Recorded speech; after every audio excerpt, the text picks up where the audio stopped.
Hello जी, welcome back everybody to my YouTube channel from Pakistan. Again बहुत माजरत, मैं तकरीबन एक हफ़्ता या 10 दिन के बाद इस चैनल पर आया हूँ। और उसकी वजह मैं पहले भी बता चुका हूँ, वो ये थी कि लगातार मैं शदीद किस्म का बीमार हो गया था। हॉस्पिटल तक बात पहुँची हुई थी और काफ़ी ज़्यादा मतलब मसाइल थे। अभी भी गला शदीद ख़राब है और अगर बीच बीच में मुझे खांसी भी आ जाए तो बर्दाश्त कीजिएगा, क्योंकि मैं इस काबिल नहीं था।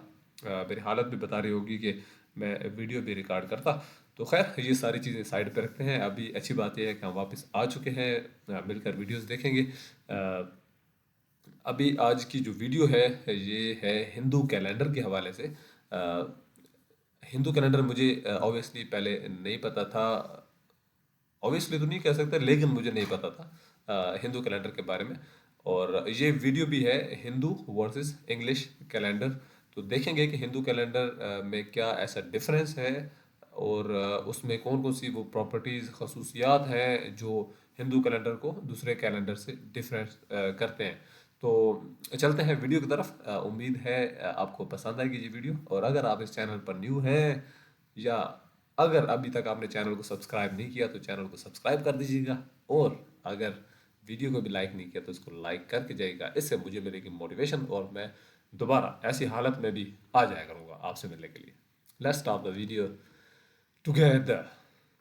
हिंदू पंचांग, जिसे विक्रम संवत भी कहा जाता है, इसकी शुरुआत 57 BC में उज्जैन के महाराजा विक्रमादित्य द्वारा की गई और यह कैलेंडर इंग्लिश कैलेंडर, जिसे ग्रेगोरियन कैलेंडर कहा जाता है, उससे 57 साल पुराना है। अच्छा। यानी अगर ग्रेगोरियन कैलेंडर में 2024 शुरू हो रहा है, तो हिंदू पंचांग के मुताबिक भारत 2024 में नहीं बल्कि 57 वर्ष आगे 2081 में प्रवेश करेगा। अच्छा। वही इंग्लिश कैलेंडर, जिसे पहले जूलियन कैलेंडर कहा जाता था, 1582 में पोप ग्रेगोरी ने इसकी त्रुटियां दूर की।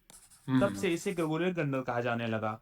ठीक है। ग्रेगोरियन कैलेंडर में नया साल 31 दिसंबर की रात 12 बजे के बाद शुरू होता है और ठीक है। साल का निर्धारण पृथ्वी द्वारा सूर्य की परिक्रमा से किया जाता है। वही बिल्कुल। हिंदू कैलेंडर विक्रम संवत की शुरुआत सुबह की पहली किरण से की जाती है और अच्छा। साल का निर्धारण चंद्रमा द्वारा, पृथ्वी की परिक्रमा एवं सूर्य द्वारा तय किया जाता है। आप सभी जानते हैं, इंग्लिश कैलेंडर ग्रेगोरियन में साल के 12 महीने होते हैं और बिल्कुल। टोटल दिन 365.25 दिन होते हैं। और तो हिंदू में? एग्जैक्ट नंबर की बात की जाए तो 365.2425 दिन होते हैं और बिल्कुल। हर 4 साल में एक लीप ईयर होता है। इसलिए बिल्कुल। फरवरी हर चौथे साल में 29 दिन की होती है। हाँ। आपको एक बिल्कुल। इंटरेस्टिंग फैक्ट बताता हूँ इंग्लिश कैलेंडर के बारे में। आज हम जिस कैलेंडर का उपयोग करते हैं वह हर साल सूर्य के समय से 26 सेकंड आगे रहता है।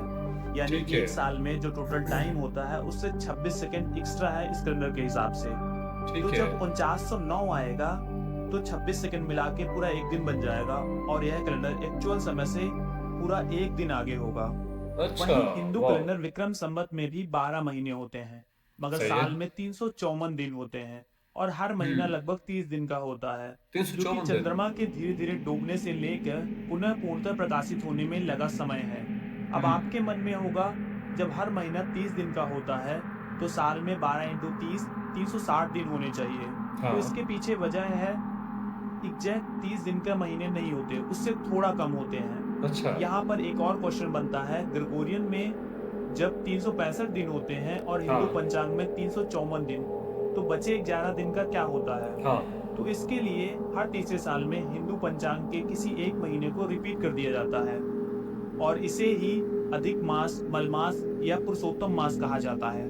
और हिंदू कैलेंडर का पहला महीना चैत्र के शुक्ल पक्ष की प्रतिपदा यानी पहली तिथि से शुरू होता है और अच्छा। अंतिम महीना फाल्गुन होता है। नए साल 2024 में चैत्र शुक्ल प्रतिपदा मंगलवार 9 अप्रैल को पड़ रही है, इसलिए इस दिन अच्छा। हिंदू नववर्ष की शुरुआत होगी। ऐसा माना जाता है कि इस दिन ब्रह्मा जी ने सृष्टि की रचना की थी, संसार में अच्छा। सूर्यदेव का उदय हुआ था और इस दिन से दिन बड़े और रात छोटी होने लगती है। हिंदू नववर्ष की तारीख निश्चित न होने का कारण है भारतीय संस्कृत की नक्षत्रों और काल गणना पर आधारित प्रणाली। इसका अच्छा। निर्धारण पंचांग गणना प्रणाली यानी तिथियों के आधार पर सूर्य की पहली किरण के उदय के साथ होता है। ठीक भारत है। में पहली बार ग्रेगोरियन कैलेंडर 1752 में ब्रिटेन द्वारा लाया गया और आजादी के बाद उस समय के प्रधानमंत्री जवाहरलाल नेहरू ने 22 मार्च 1957 को इसे राष्ट्रीय कैलेंडर के रूप में स्वीकार कर लिया। Okay, okay, okay, okay. हाँ, बड़े इंटरेस्टिंग फैक्ट थे ये, और मैंने पहली दफ़ा सुना है हिंदू कैलेंडर के बारे में। और काफ़ी चीज़ें डिफरेंट हैं। एक तो जो उसका साल है उसमें एक तरफ 365 दिन है और दूसरी तरफ 354 दिन। ये भी हैरान कन था। और दूसरा जो बहुत बड़ा डिफरेंस है वो ये कि साल की जो शुरुआत है वो सुबह की पहली किरण से होती है, ना कि रात से होती है। तो ये बहुत बड़ा डिफरेंस था। हाँ, इसमें एक चीज़ सिमिलैरिटी बनती है, जो इस्लामिक कैलेंडर है ना, वो भी कमरी कहलाता है। कमर चांद को बोलते हैं।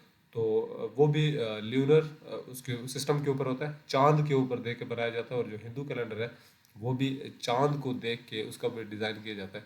इस्लामिक कैलेंडर में भी कुछ महीने 30 के होते हैं और कुछ 29 के होते हैं, यानी इनमें दोनों पॉसिबिलिटीज हो सकती हैं। कुछ 29, कुछ 30, 29 30 तकरीबन इक्वल इक्वल ही होते हैं। तो ये भी डिसाइड करता है चांद। इसलिए आपने अक्सर सुना होगा कि लोग ईद जो है या रमज़ान शुरू होता है तो लोग चांद को देखते हैं। अगर तो चांद नज़र आ जाए तो फिर वो स्टार्ट कर लेते हैं, अगर चांद नज़र ना आए तो वो कहते हैं कि ये 30 का महीना था, अब ये 30 दिन पूरे करेगा। देन यानी अगर 29 वाले रात को चांद नज़र ना आए तो वो फिर कहते हैं कि चलो ऑब्वियसली अब अगले दिन तो बन ही जाएगी ईद जो है। तो इस तरह से चीज़ें होती हैं, चलती हैं। खैर, बड़ा इंटरेस्टिंग था मेरे लिए ये। और मज़ीद भी इस तरह की अगर फैक्चुअल हिंदुज़म के रिलेटेड कोई आपके पास कोई वीडियोस हो तो मुझे लाजमी रिकमेंड किया करें। बोला बड़ी मुश्किल से जा रहा है, मुझे गला इंतहाई ज़्यादा ख़राब है, लेकिन फिर भी वीडियोस का सिलसिला जारी रखेंगे, कोशिश करेंगे ताकि मेरा भी ध्यान बटा रहे। तो आपसे अगेन गुजारिश ये है कि आप चैनल को सब्सक्राइब कर दें। अगर वीडियो का आपको मज़ा आया है तो आपने इसको लाइक भी कर देना है। मैं मिलूंगा आपसे नेक्स्ट अच्छी सी वीडियो में, तब तक के लिए बाय बाय।